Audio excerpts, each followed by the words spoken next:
जय जवाहर जय छत्तीसगढ़। साथियों, मैं ऐसे खास मेहमान से आप लोगों को मिलाने जा रहा हूं जो अभी 2024 यानी 28 अक्टूबर 2024 को उनका रिजल्ट यानी परिणाम घोषित होता है। वे खास मेहमान हमारे बीच में हैं, उनसे हम लोग बातचीत करेंगे। उनके जानेंगे हम प्रारंभिक जीवन से लेकर अब तक जो अभी जिस पद पे हैं और कौन से पद पे उनका सिलेक्शन अभी 28 अक्टूबर 2024 को जो रिजल्ट आया है उसके बारे में तमाम चीज़ों को लेकर हम लोग बातचीत करेंगे। आपको एक पंक्ति सुनाता हूँ दोस्तों। मंजिल उन्हीं को मिलती है जिनके सपनों में जान होती है। पंखों से कुछ नहीं होता दोस्तों, हौसलों से उड़ान होती है। तो हौसलों से उड़ान कैसे भरे हैं हमारे खास मेहमान, तो उससे हम लोग पहले बातचीत करेंगे। सबसे पहले आपको बहुत बहुत बधाई, शुभकामनाएं। धन्यवाद। तो सर, पहले आप अपना परिचय बता दीजिए ताकि हमारे दर्शक समझ सके कि आप कौन हैं, क्या हैं। ज़्यादा अच्छा रहता है। मेरा नाम अमीर सिंह है जी। और मेरे पिताजी श्री मानसाय सिंह, ग्राम रामनगर, जिला सूरजपुर से। तो ये हमारे अमीर भाई हैं और ये रामनगर विलेज और सूरजपुर डिस्ट्रिक्ट से बिलोंग करते हैं। सर, जानेंगे कि आज हम जिस पद का जो इंटरव्यू ले रहे हैं वह सब इंस्पेक्टर यानी एसआई पद में इनका सिलेक्शन हुआ है और वर्तमान में भी पुलिस विभाग में वर्तमान में भी जो नौकरी में है, नौकरी पेशा में है। तो इनके जानेंगे पहले प्रारंभिक, क्योंकि सब लोगों को लगता है कि उनका प्रारंभिक जीवन कैसा रहा, कैसे पढ़ाई लिखाई रहा उनका। तो सर, प्रारंभिक जो जीवन आपका जो स्कूली जो शिक्षा हुआ कहाँ से हुआ है सर? मेरी स्कूली शिक्षा गांव के ही सरकारी स्कूल से हुई है। जी। मैंने 10वीं तक की पढ़ाई गांव से ही की। जी। इसके बाद हायर सेकेंडरी के लिए बॉयज़ स्कूल विश्रामपुर से जी। किया और उसके बाद मैंने ग्रेजुएशन प्राइवेट मैथ से किया है। जी। सर, जो ये स्कूली आपका जो शिक्षा है, आप शुरू से ही मेधावी, मैं देखा आपका जो रिजल्ट है, आपने 5वीं में 8वीं में 10वीं में टॉप यानी फर्स्ट डिवीजन से सब पास किए हैं, क्रॉस किए हैं आपने। और उसके बाद में 12वीं तक भी शिक्षा आपने अच्छे परसेंटेज, उसमें भी एक नंबर मतलब 1% 69% से इन्होंने 12th क्रॉस किया। उसके बाद में 12th पढ़ने के बाद उसी दौरान आपका सबसे पहला जो एग्ज़ाम आपने दिया, कौन सा विभाग में दिए थे एग्ज़ाम पहला? मैंने कंपटीशन एग्ज़ाम के नाम से बोलूँ तो मैं पहला एग्ज़ाम दिया था पटवारी का, पटवारी का। जिसमें मेरा मात्र 27 नंबर आया था। अच्छा। क्योंकि उस समय मुझे मालूम नहीं था कि कंपटीशन एग्ज़ाम का तैयारी कैसे करना है या फिर कैसे पेपर आते हैं, जी। वो सब के बारे में नॉलेज नहीं था। इसके बाद से फिर मैं और भी पेपर होते गया, देते गया। जी। तो आपका जो जिसमें आप पहला जॉब पाए वो कौन सा पेपर दिए थे उसका, जब पहला आपको आरक्षक का जो मिला? हाँ, मैं ये वर्तमान में आरक्षक के पद पर कार्यरत हूँ, जिसका हम लोगों ने 2017 में फॉर्म अप्लाई किया था। जी। चूँकि किसी कारणवश भर्ती में डिले हुआ, इसके बाद भर्ती हमारा 2021 में कंप्लीट हुआ और 21 में मैं चयनित हुआ सूरजपुर ज़िले के लिए। जी। और उसके बाद में सर, ये जो आप एसआई का जो है एग्ज़ाम, ये कब दिए थे सर आप? एसआई का एग्ज़ाम भी हम उसी दौरान 2017 में जब आरक्षक का भर्ती आया, जी। उसके तुरंत बाद एसआई का भी भर्ती आया था। उस दौरान ही हमने अप्लाई किया था एसआई के लिए जी। और इसमें भी काफ़ी उतार चढ़ाव होता रहा और 2018 में ही सरकार चेंज हो गई। सरकार चेंज होने के बाद फिर से भर्ती में संशोधन हुआ 2021 में। जी। इसके बाद फिर से हमने फॉर्म को अपडेट किया और फिर से एग्ज़ाम 2023 में इसका एग्ज़ाम, इंटरव्यू, फिजिकल सब दिया। जी। इसके बाद इसका रिजल्ट अभी अक्टूबर 2024 में मिला है। ये सर, जैसे कि आपने 17-18 में एग्ज़ाम दिया, अभी आपका हमारा 2024 चल रहा है। ये 4-6 साल का जो गैप था, आपको विश्वास था कि मैं इन पदों के लिए मैंने एग्ज़ाम दिया है तो उसमें मुझे हासिल जो है जॉब मिलेगी, नौकरी मिलेगी, क्या आपको उम्मीद था?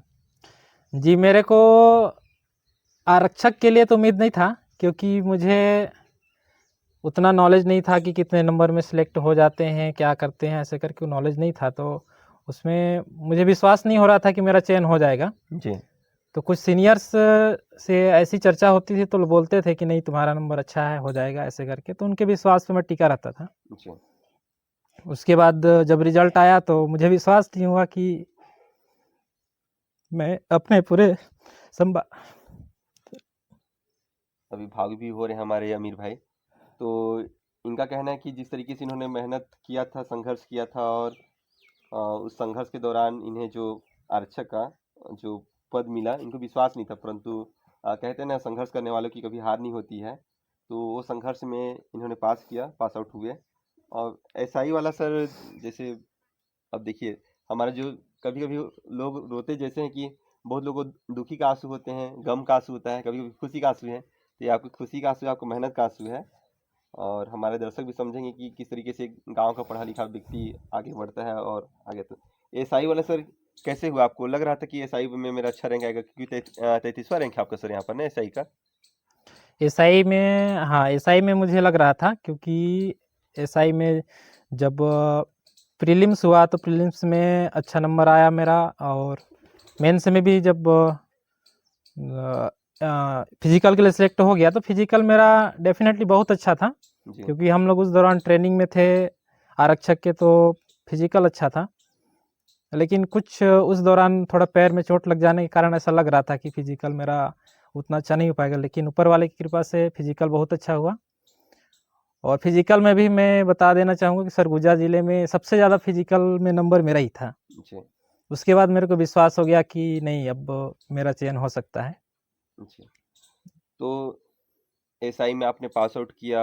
इसमें जिस दिन आपके एसआई का जो रिजल्ट आया, सबसे पहले आपको बधाई किसने दिया, कांग्रेचुलेशन को किसने दिया? इसमें जब रिजल्ट आया तो उस दौरान मैं ड्यूटी पे था, जी तो ड्यूटी के दौरान कुछ सीनियर्स वहाँ पे मौजूद थे, जो रोज़ दिन मुझे ऐसी, जब से इंटरव्यू दिया था साल भर से रोज़ मुझे फ़ोन करके पूछते, कहीं मिलते तो पूछते कि यार तुम्हारा रिजल्ट कब आ रहा है। जी जी तो उन लोग को काफ़ी उत्सुकता थी, तो उन्होंने ही मेरा रिजल्ट देखा, और फिर रिजल्ट देखा और फिर मेरे को चिल्ला के बोलते हैं कि भाई तुम्हारा रिजल्ट आ गया देखो करके। तो मैं तो कोशिश कर रहा था देखने का, लेकिन दिख नहीं रहा था, क्योंकि उस दौरान काफ़ी लोग सर्च मारते रहे हाँ, होंगे। तो तो सर्वर का कुछ जी प्रॉब्लम। जी, फिर देखा, फिर कुछ दोस्तों ने फिर मेरे को ऐसी बधाई देना चालू कर दी, तब तक मैं लिस्ट देखा ही नहीं। जी, फिर शाम को जब फ्री हुआ तो मैं लिस्ट देखा कि हाँ मेरा मतलब नाम है। खुद की आंखों में मतलब सुकून आ जी जाने के लिए तो देखना पड़ेगा भाई कि दूसरे लोग बोल रहे हैं सही वास्तव में है कि जी नहीं है, उसको तो पहले अपने आंखों से देख लेता तो जी सच्चाई हमें जी पता नहीं चलता है ना, सत्यता की पता नहीं चलता। सर मैं आपका जब अध्ययन करा तो मुझे लगा, कुछ लोगों ने बताया, गांव से बात किया तो बोले कि यार वो तो टीचर भी था, बच्चों को भी पढ़ाता था।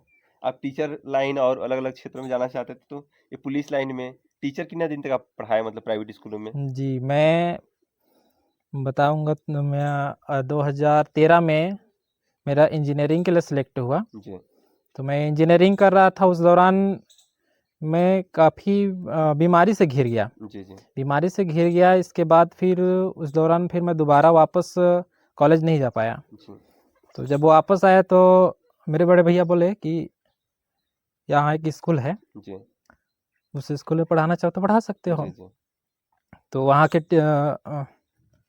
जो संस्थापक हैं उनसे बात किए, और बात किए इसके बाद मुझे बुलाए। जी तो साल भर थोड़ा सा मुश्किल हुआ पढ़ाना, जी क्योंकि जब नए नए होते हैं तो थोड़ा अनुभव मुश्किल की होता, कमी, हाँ हाँ, अनुभव सीखना की पड़ता कमी है। होता है। जी जी इसके बाद जब मुझे अच्छा नॉलेज हो गया तो फिर वहाँ मैं लगातार 5-6 साल तक, 2021 तक, जब तक मेरा चयन ना हो गया जी। सरकारी जॉब में, तब तक मैं पढ़ा रहा था। तो जो आप स्कूल में जो बच्चों के साथ में टाइम जो पढ़ाई लिखा है, उसका एक काफी अनुभव आप लोग को एक सक्सेस की ओर ले जाने में, मतलब आप जो जी जॉब में अभी हासिल कर पाए हैं, वो भी एक बड़ा आधार मान सकते हैं आप? जी, वो मेरा सबसे बड़ा आधार था, जी क्योंकि वहाँ बच्चे भी मेरे को देखते थे। जी तो एक बार मेरा पढ़ाई छूटा तो थोड़ा सा मन में ये हो गया, यार पढ़ाई छूट गया, अब काफ़ी उस दौरान काफ़ी खर्चा हुआ। जी तो मन में था कि इतना खर्च हो गया और मैं जी अपना पढ़ाई कंप्लीट नहीं कर पाया। जी तो मेरे मन में था कि कुछ बनना है, जी तो वही करता था, जब मेरे को थोड़ा समय मिलता कोई विषय, दूसरा विषय लेकर के बैठ जाता। हम्म और बच्चे लोग को मैं एक्स्ट्रा टाइम तक, जब तक छुट्टी ना हो जाए, कभी लंच के लिए भी नहीं छोड़ता। जी जी तो मेरा था कि मैं पढ़ाते कंटिन्यूअस रहूँगा, हाँ कंटिन्यूअस बना रहता था वो। हाँ, मैं जब पढ़ाते रहूँगा तो मेरा नॉलेज बढ़ेगा और हाँ मेरे को कंपटीशन में फ़ायदा होगा। जी जी। और इस पे आप किसको श्रेय देना चाहेंगे? इसका सफलता तो बोलते हैं कि भगवान होता है, तो मैं ऐसा नहीं मानता। जी सबसे बड़े भगवान माता पिता ही होते हैं, जी तो उनका श्रेय तो मैं अपने माता पिता को दूंगा। जी। और दूसरा श्रेय किसे देना चाहेंगे सर? दूसरा श्रेय मेरे कुछ टीचर हैं जो गिने चुने हैं, जी उन्होंने मेरे प्रतिभा को पहचाना जी और बोलते रहे हाँ तुम्हारा कहीं ना कहीं होगा जरूर, ऐसे करके तुम एक दिन बड़ा आदमी बनोगे। जी तो मैं उनको देना चाहूँगा। इसके बाद जो उसके बाद जिन जिन बच्चों को मैंने पढ़ाया, जी वो मेरे सक्सेस के सबसे बड़े कारण रहे। जी। सर आपको खाने में क्या पसंद है? लोग गांव देहात के रहने वाले तो वैसे कुछ खास रहता नहीं है, जो मिलता है उससे हम गुजारा कर लेते आजकल तो हैं। मतलब भी क्या है, मतलब गांव में तो भी सब लोग अलग अलग खाते हैं, तो क्या पसंद है मतलब कि उसमें खाना खाएं तो ज्यादा थोड़ा खाना खा लें, क्या है?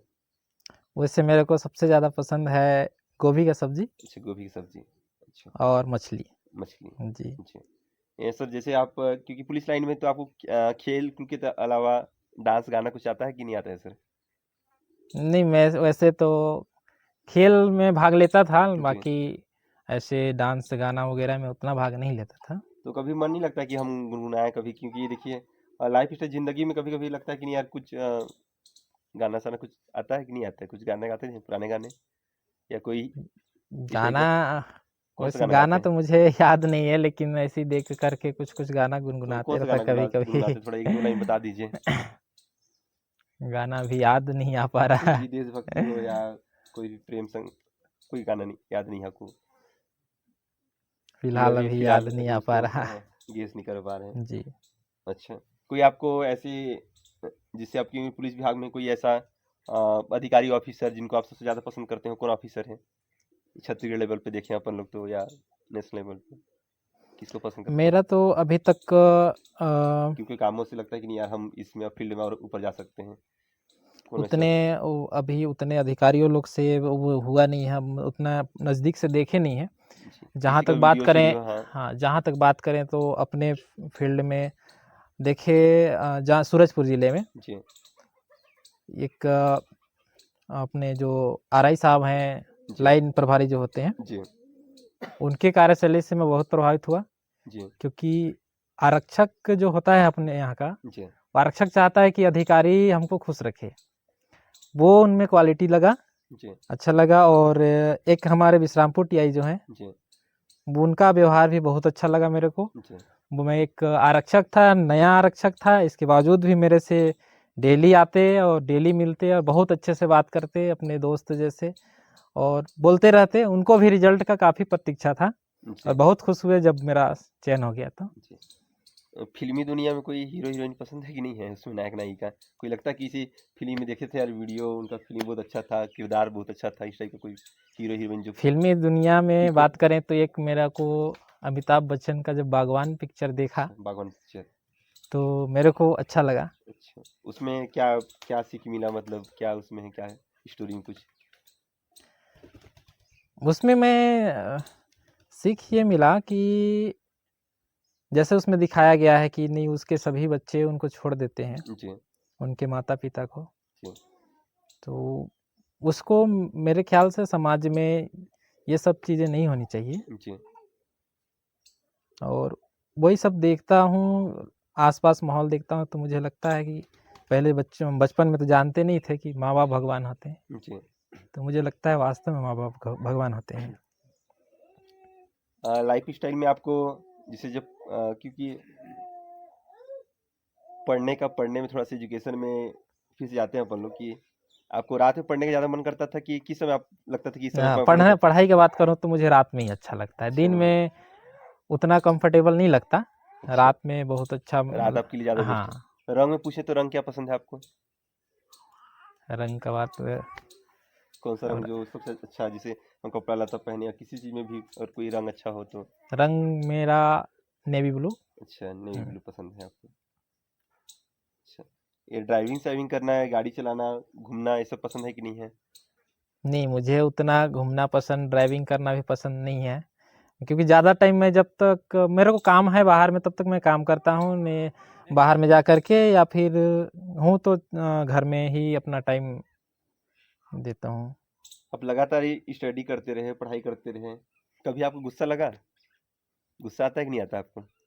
पढ़ाई में गुस्सा नहीं आता पढ़ाई के है। बाद में मतलब दैनिक लाइफ में, रूटीन में, डेली लाइफ में गुस्सा कभी नहीं, आता है कि नहीं आता पढ़ाई है? के दौरान गुस्सा नहीं आता है। पढ़ाई के दौरान नहीं और अलग हाँ, गुस्सा आता है कि नहीं आता है मतलब?